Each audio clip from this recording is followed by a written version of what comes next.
नमस्कार माझा सर्व श्री स्वामी समर्थ भक्तांना. श्री स्वामी समर्थ महाराजांची भक्ती आणि प्रेरणा देणारी एक बोधकथा. एकेकाळी एक प्रसिद्ध कीर्तनकार होते जे निस्सीम दत्तभक्त म्हणून ओळखले जात. ते जेव्हा पांडुरंग आणि दत्तगुरूंची भक्ती करत तेव्हा लोकांचे डोळे आपोआप मिटत असे. असे असूनही ते महाराज नेहमी आतून दुःखी आणि निराश असत, कारण त्यांच्या अंगावर एक असाध्य कोढ होता. तो रोग कधीच बरा होत नव्हता, ज्यामुळे ते खूप चिंतेत राहायचे. कीर्तनकाराने विचार केला, मी एवढी भक्ती करतो तरीही मला हे दुःख का? निराश होऊन त्यांनी संसार सोडण्याचा आणि काशीला जाण्याचा निर्णय घेतला.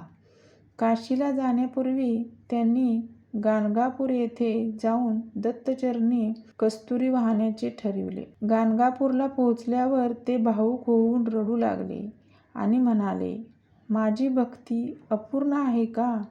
तिथे त्यांना एका संतांनी अक्कलकोटच्या श्री स्वामी समर्थ महाराजांचा महिमा सांगितला. ते म्हणाले, तुम्ही अक्कलकोटला जाऊन स्वामींची भेट घ्या, ते तुमचे जीवन बदलतील.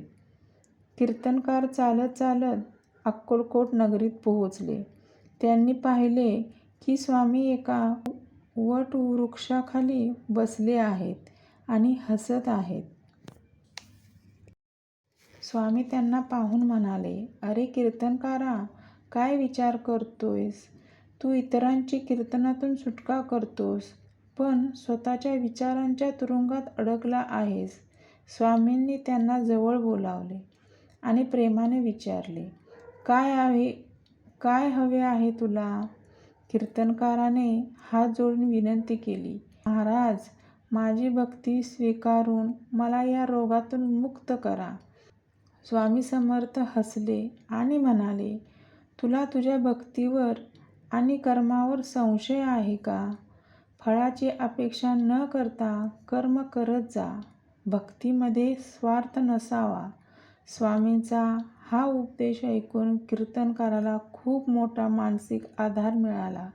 स्वामींनी आपल्या अभयदानाचा हात त्याच्या डोक्यावर आणि अंगावर फिरवला. स्वामी म्हणाले, भिवू नकोस, मी तुझ्या पाठीशी आहे. सर्व काही ठीक होईल. स्वामींच्या त्या 4 शब्दांनी कीर्तनकाराच्या मनातील सर्व दुःख नाहीसे केले. भक्ती आणि श्रद्धेची खरी ताकद त्यांना त्या क्षणी समजली. स्वामींच्या कृपेने त्याचे शारीरिक आजारपण आणि मानसिक वेदना दूर झाल्या. कीर्तनकाराच्या अंगावरील कोढ पूर्णपणे नाहीसे झाले आणि त्यांचे शरीर निरोगी झाले. हा चमत्कार पाहून कीर्तनकार धन्य झाले आणि ते स्वामींचे अनन्य भक्त बनले. स्वामींचा हाच मंत्र भक्तांना जीवन जगण्याचे सर्वात मोठे मोटिवेशन देतो. या कथेतून शिकायला मिळते की ईश्वरावर नेहमी दृढ विश्वास ठेवावा. भक्ती कधीही स्वार्थ किंवा फळ मिळवण्यासाठी करू नये. जेव्हा आपण निस्वार्थ भावाने भक्ती करतो तेव्हा ईश्वर नक्कीच मदत करतो. दुःख, संकट किंवा अपयश आल्यास खचून जाऊ नये. स्वामी म्हणतात की प्रत्येक संकटामागे देवाचा काहीतरी चांगला हेतू असतो.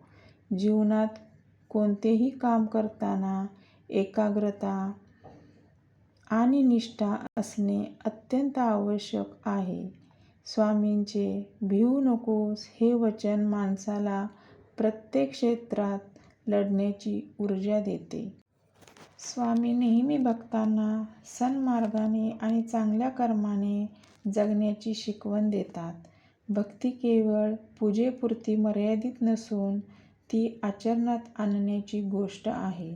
भगवंताला दिखाऊपणा न आवडता सुदाम्यासारखी सच्ची भक्ती आवडते.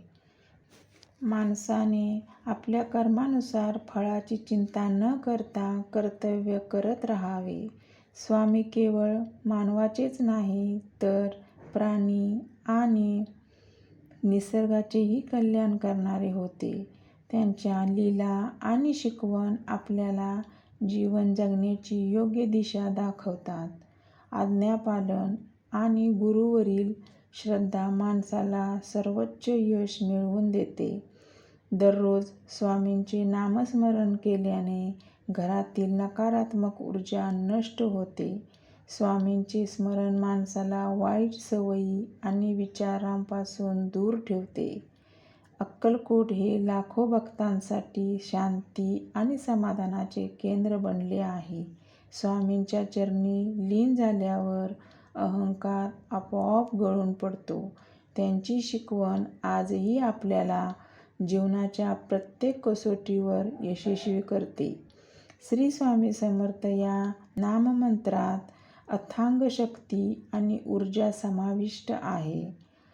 कोणत्याही परिस्थितीत स्वामींचा हाच संदेश लक्षात ठेवावा, मी तुझ्या पाठीशी आहे. स्वामी भक्ती माणसाला भयमुक्त, प्रेरित आणि आनंदी बनवते. श्री स्वामी समर्थ.